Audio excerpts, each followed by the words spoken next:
Здравейте, аз съм Мария Николова. Включвам се днеска, за да ви представя едно видео как да се възползвате от ограниченията в карантината и това, че всичко е затворено, за да използвате това време да повишите своята квалификация и да го използвате за търсене на нова работа. Можете да влезете в агенция по заетостта и да проверите за нови курсове. Също така, след видеото ще ви сложа един линк към курсовете на Google, които са абсолютно безплатни, можете да ги правите от вкъщи.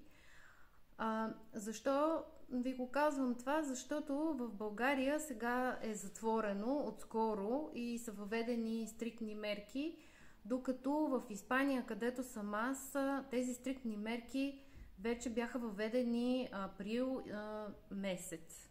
Така че аз виждам последствията. Не е казано, че ще бъдат същите в България, каквито са били и тук в Испания, но аз виждам вече последствията и промяната в търсене на работни места и хора.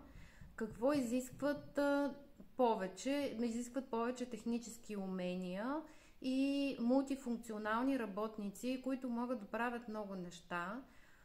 Търсят се специалисти, които поддържат платформи, веб страници, въобще всичко свързано с повече технологии и дигитализация. Така че възползвайте се от курсове, да повишите нивото си на един език или примерно маркетинг, който виждам, че в момента е много търсен, или примерно във връзка с клиенти, някой, ако му върви продажбите, също използват оператори, телефонни оператори, които да правят връзка с клиентите. И дори в каквато и да е професия, възползвайте се да повишите своите технически способности с апликации и така нататък.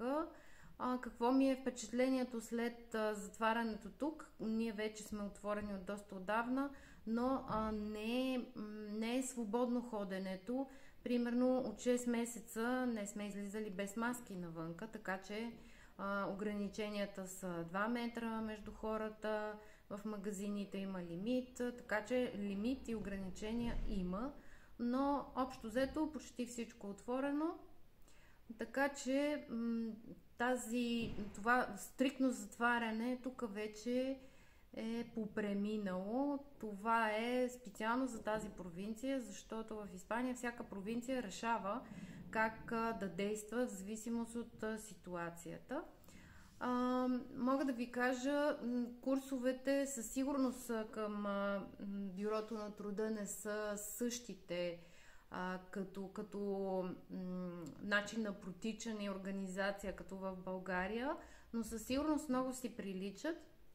Аз се възползвах миналата година и направих не към Бюрото по труда, но различни курсове и се възползвах от ситуацията да повиша квалификацията си с научаване на нови неща, а тази година, в края на миналата година и тази година започнах един курс, който е с професионален сертификат към Бюрото по труда, и този професионален сертификат след това е доста търсен, може да подпомагат работодател, който ви наема с такъв сертификат, или ни съобщиха, че когато започна курса, че от 19 човека 15 са си намерили работа, също така има и практика.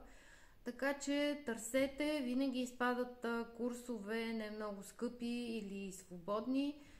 Както обещах, ще сложа линка към курсовете на Google, така че може да си намерите нещо интересно в дигиталната сфера или маркетинга.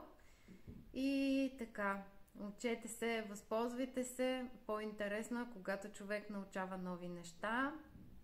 И така, късмет! Чао, чао!